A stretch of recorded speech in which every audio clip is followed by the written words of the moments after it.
Kia ora koutou. Welcome along. It is 3 p.m., 28th of September, 2023. Here we are. And the topic of today's conversation on this Right Online Q&A is artificial intelligence. If you haven't heard of it, what planet are you living on? Welcome along, everybody. My name is Thomas McGrath, and I'm going to be your host today for our Right Online live Q&A, where you get to ask questions and find out more about artificial intelligence and writing tools.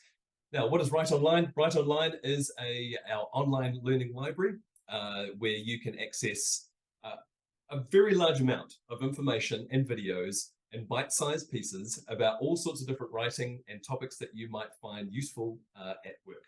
Some of that content is being created by lovely Emily, who we'll hear from shortly. And you can find out if that's going to be for you by going to rightonline.co.nz, and you can sign up for a free trial. So without further ado, I'm going to welcome our expert consultant today, Emily Cotlier, who's going to be talking about this topic. Emily, could you tell people who are watching today a little bit about yourself? Koto. My name is Emily Cotlier, and I have had the pleasure of being a Right consultant in the past. Who am I, and why am I talking to you about AI? I have 25 years of experience as a technical writer. As part of that, I've always had a deep interest in technology, and I have been following the development of generative AI writing tools since 2020. So when we started to hear about a tool called GPT-3, I was paying attention, and people in Write Limited will recall I gave them a presentation at that time, January 2022, about what AI writing tools were coming up. I've been following them ever since. I've been trying out new ones as they emerge. What we're going to do for today's Q&A is we are going to start with a short 5-minute presentation, because this will give everybody a 101 introduction to generative artificial intelligence tools for writing text. Then, once we've all got a shared understanding, we will open up to our Q&A. Thomas, is that okay with you? That's correct. That's what we aim to do today. So folks, if you are sitting at home or at work, you're doing some professional development, you can submit your questions. Maybe Emily will say something that is going to prompt a question for you, or maybe you've come to this Q&A with a question that you want answered. Down the bottom of your Zoom bar thingy here, you'll see that there is a Q&A function. Please pop your question in there, and we will do our best to get through as many questions as we can in the half hour that we have. And if we get to the half hour and we just are absolutely overwhelmed with questions, we may give some bonus time, but we'll see how we go. So as Emily said, we're going to start off with a short presentation just to kind of set the scene and get some of those really basic, frequently asked questions answered, and then we're going to get into your questions. So over to you, Emily, for our opening presentation. Thank you so much. Let's take a moment to talk about AI at work, and what exactly do we mean when we say generative artificial intelligence tool for writing? What is that? What is an AI for writing? What it is it is an online software tool that is designed to generate text and visuals. It creates or provides text and visuals not out of creativity, but based on data set patterns. And it does not have any initiative to create those on its own. It creates them in response to human prompts. So it's a very sophisticated software program that is taught how to match patterns and use probability to create things in response to human prompts. There are 3 types of generative AI for text. You may already be using some of these every day. The first one is editing tools. If you use an editing tool, such as the Microsoft Word editor functions, congratulations, you are accessing some AI-powered suggestions to improve your writing. The second type is generative text.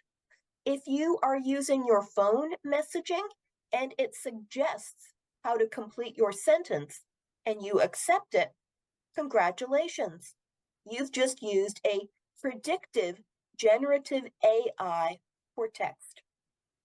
The third type creates large pieces of text in response to prompts humans provide. And that is generative AI we are here to discuss today. How do these sophisticated text generators assemble text? You will note that I am not using the word writing. And when we look at the process, we will understand why. They start with data sets that are focused on human text and language. Often, for a tool like ChatGPT, this can be described as a large language model. Sometimes the content for the language model is provided. Other times it is harvested from the internet, a source of much controversy. Then, surprise, there's this in-between stage. Every AI that you use has received some training from live human people to steer it towards creating human-like responses and also to encourage it to seek data that humans see as correct for these responses. This is called supervised learning. Once an AI has received a substantial amount of this human supervised learning, they can also train themselves unsupervised learning. So they will go forth and try to replicate the training experience that they have had. A lot of the time, this has results that pass with the humans who are presenting prompts. Other times, it creates what we sometimes talk about as AI hallucinations, incorrect facts or strange statements that suddenly appear in your text generator results. So those three steps are the ways that a text generator puts text together in response to your prompt. Now, in New Zealand, there are some guidelines around the use of generative AI for text, and a lot of them are governed by the Privacy Act 2020. For those of us who are considering using AI at work or who have colleagues who are using AI for text at work, this is really important. One thing to consider is that the Privacy Act is technology neutral. It has the same standards for all types of content. If you use an AI and publish the results, and those results violate the Privacy Act, you will be considered to be in violation of the Privacy Act, whether you wrote it yourself or had it generated by an AI. To comply with the Act, in New Zealand, any content generated via AI and distributed must meet information privacy principles for the Act. This includes not distributing private contact information. It also includes engaging with Maori about the use of Maori language and knowledge. One thing I have seen is job advertisements seeking humans to train AIs in Maori language and knowledge from overseas. A final point about complying with the Privacy Act around the use of AI is that all government agencies are responsible for their own compliance. If you are calling in from a government agency, your agency probably has its own responsible AI use standards. There's a publicly available example for the Ministry of Education. Education work is especially impacted by generative AI for text around questions of student work. So You can go to the Privacy Commission and look up more information about this. We'll be sending you a link after this presentation. But this is essential information to be aware of if you're working in New Zealand and considering AI tools. A couple of final points about generative AI text tools. Did you know that you can do the following around these? You can use tools to identify AI text. I have a list of these that I can share with you later on. Did you know that you can block AI tools from scanning your own online content? This is relatively simple to do. There are by adjusting a software file called your robots.txt on your website. Apparently, since September, up to 26% of the top 100 websites in the world are blocking AI tools from scanning their content as more and more copyright issues around generative AI use emerge. 26% of the top 100 websites. Consider what that's doing to the accuracy of these AI tools.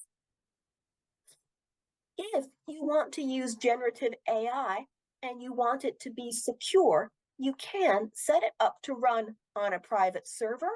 You can set it up to run on that private server using your own focused information.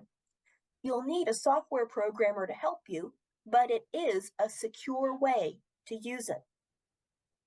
And finally, if you're unhappy about how some of your information was accessed or used by generative AI, you do have recourse.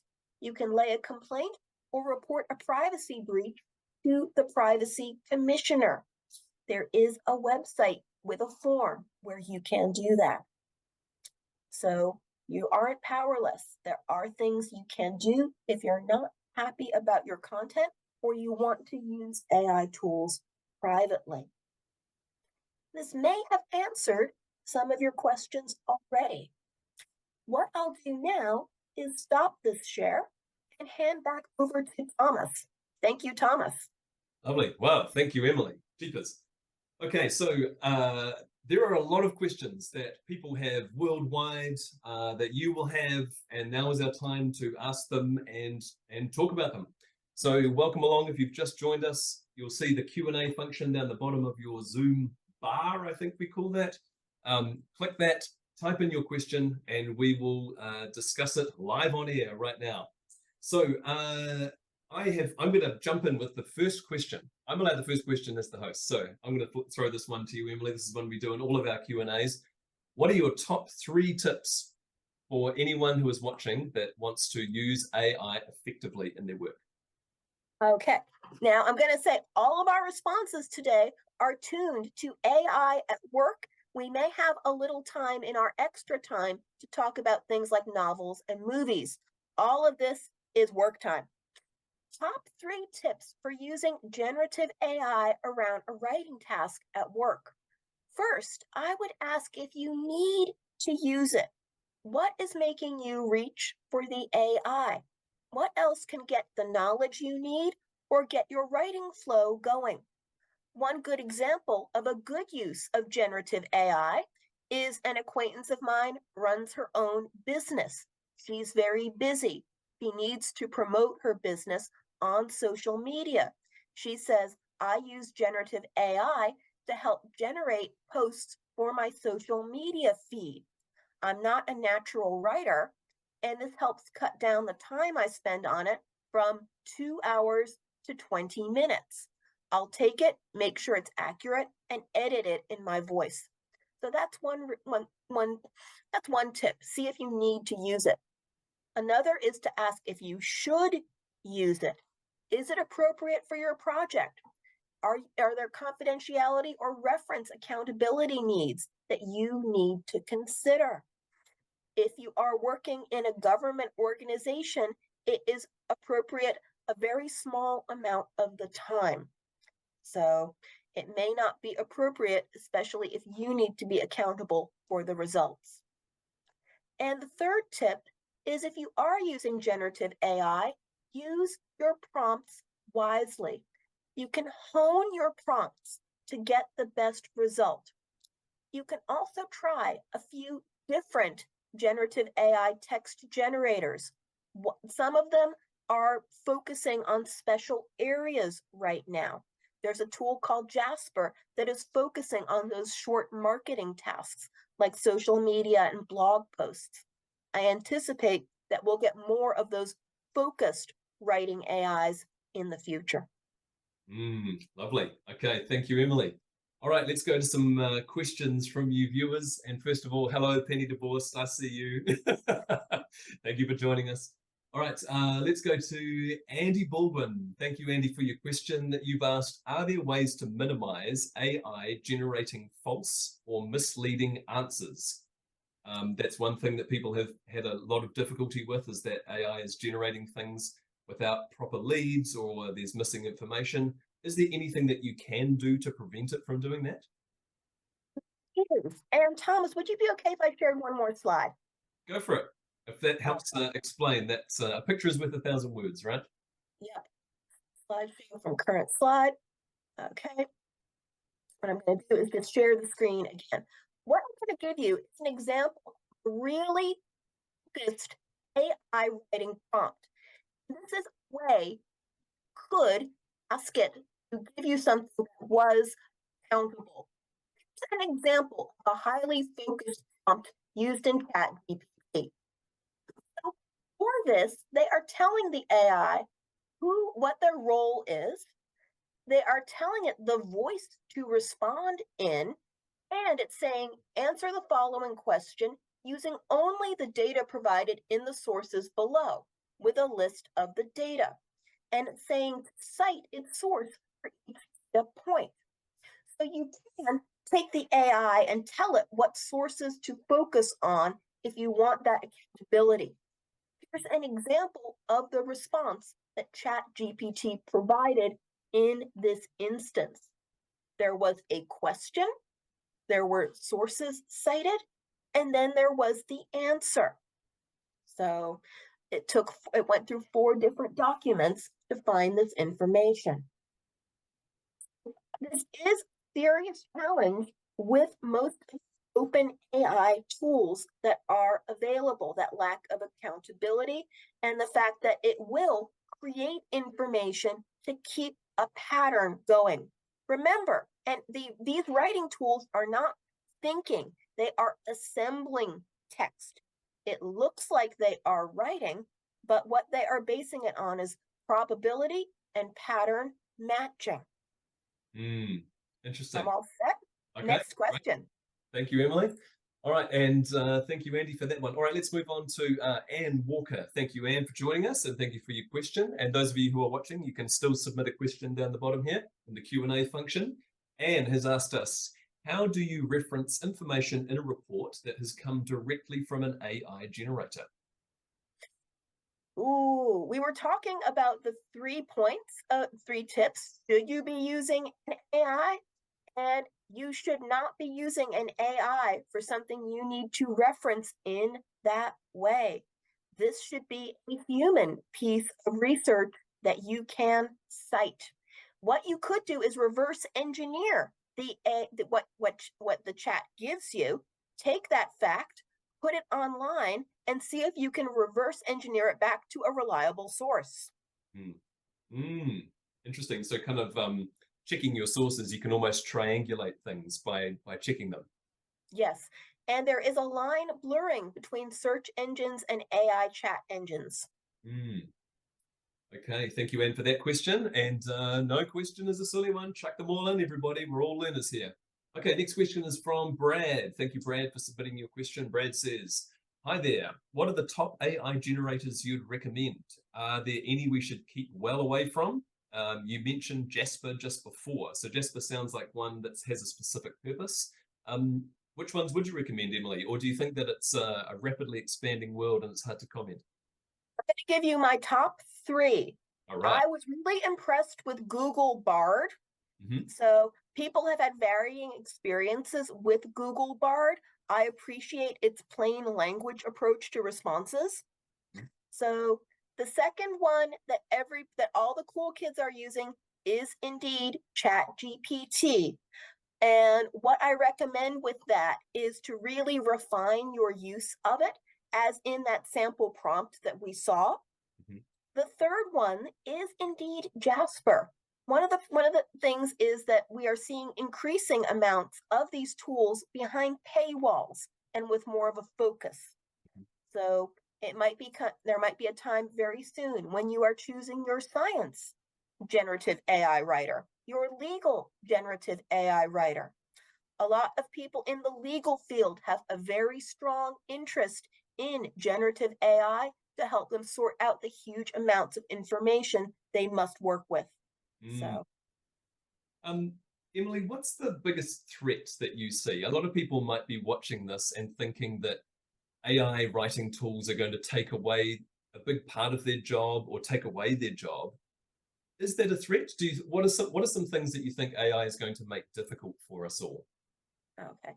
One thing is, if you are in the communication field, yes, be wary of generative AI coming for your job. It has affected artists, it has affected copywriters in the United States. On a more cerebral level, I think it's a threat that people lose their own skills and knowledge. They lose the rigor of going through the communication process. They step away from learning themselves. I think it's good for us as humans to not put writing and research in the too hard basket. Mm. And I don't want people to feel discouraged because they say, well, the AI can do it, so why should I? Mm. Okay, cool. All right, let's go to a question by an anonymous attendee. Thank you, anonymous attendee. The question is, and I will speak a little bit after this just to weave in another question here, just to get the bang for buck. The question is, how good would you say the grammar of the text generated by ChatGPT is? I want to weave in here about tone as well, because some people might feel that they give a prompt to an AI generator, it gives them a whole bunch of text, and essentially it's going to be pretty close, but it can really make some big mistakes when it comes to grammar or tone. What are those mistakes, Emily, and why do they come about? Most of the mistakes are around plurals. I have found that these generative AI text tools have a very strong use of grammar for two reasons. One is grammar is a set of rules that can be applied. Another is that many of the tools people have been using to check their grammar, like Grammarly and Hemingway, are indeed being used to harvest information to support writing AIs. So it is, as we foresaw at Write in, I think, a blog post from 2018. Mm. Can, So can we talk a little bit more about tone though? Because if these tools are drawing on a global set of information and writing, where does it get its tone from? they very often come across with an extremely wordy tone. I find that ChatGPT has to be prompted to write in plain language. You also have to prompt it to write in New Zealand English because its default for English language content is an American or a British tone. I asked ChatGPT to write something in plain language, and it came up with the phrase "talk the way you talk to a buddy," which is a very American sentence right there. And this is a problem for tone. It's also a problem for bias in information. Not all information that ChatGPT is accessing is correct. Not all of it is put up in good faith. Mm, okay. Lovely. Well, thank you all for your questions. They're coming in nicely. We're going to try and get to as many as we can. Next question is from another anonymous attendee. Thank you, whoever you are. I only use AI to help me proofread my emails. Is that all right, as I have dyslexia? Seems reasonably harmless. Any harm in that? I think that is a suitable use of the AI. The catch is that if you are using an AI that you are accessing on the web, the content in those emails is not staying private as it gets processed. So you may need to ask yourself, is this information that should stay private? And is there an AI editing tool I could download or use on my computer or in my organization's system? Okay, nice one. Okay, let's talk. We've talked a little bit about some of the threats and the problems with AI.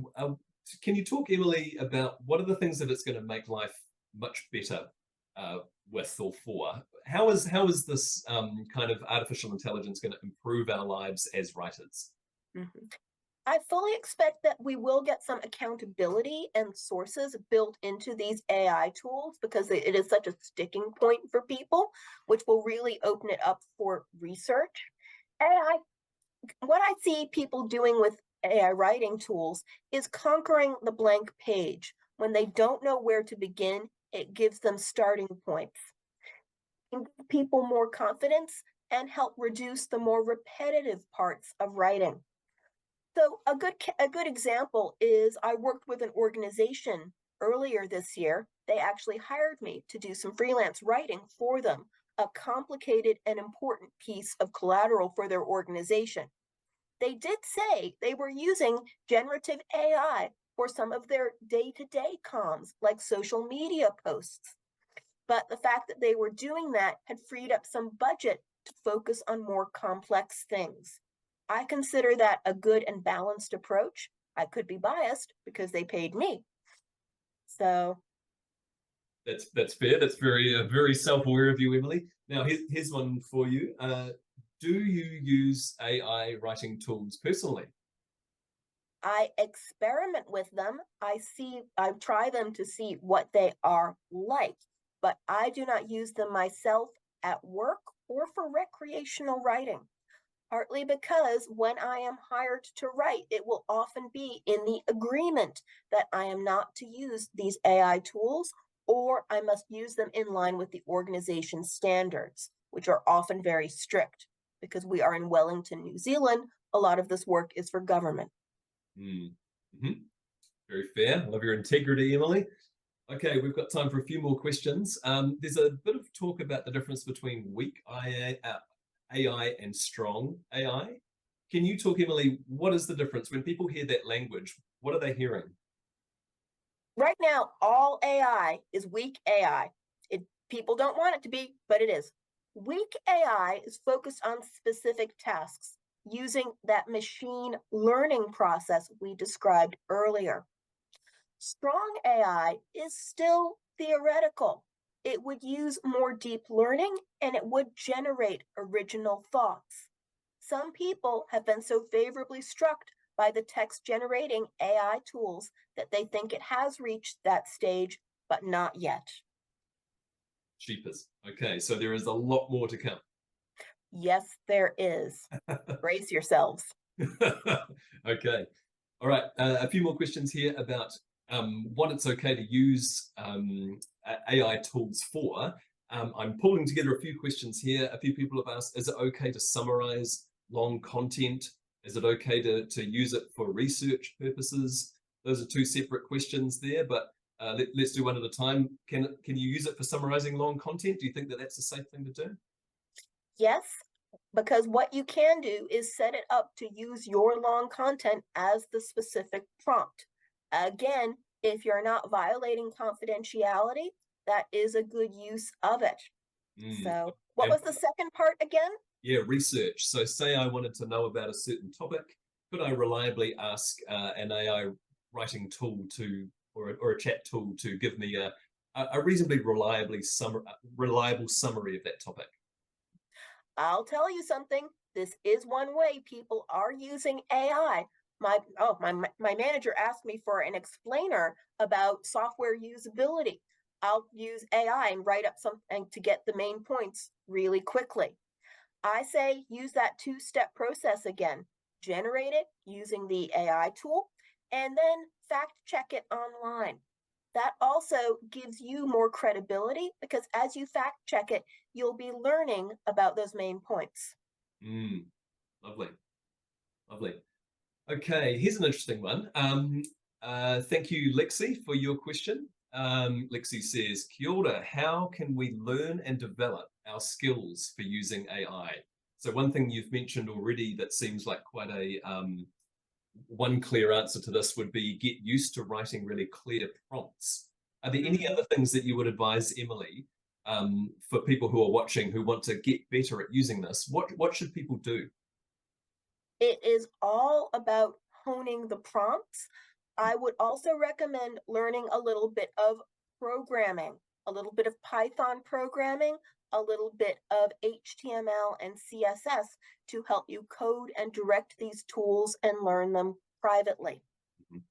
Right. So you will see many, many articles online to help you refine your use of generative AI prompts. So go ahead and get really specific.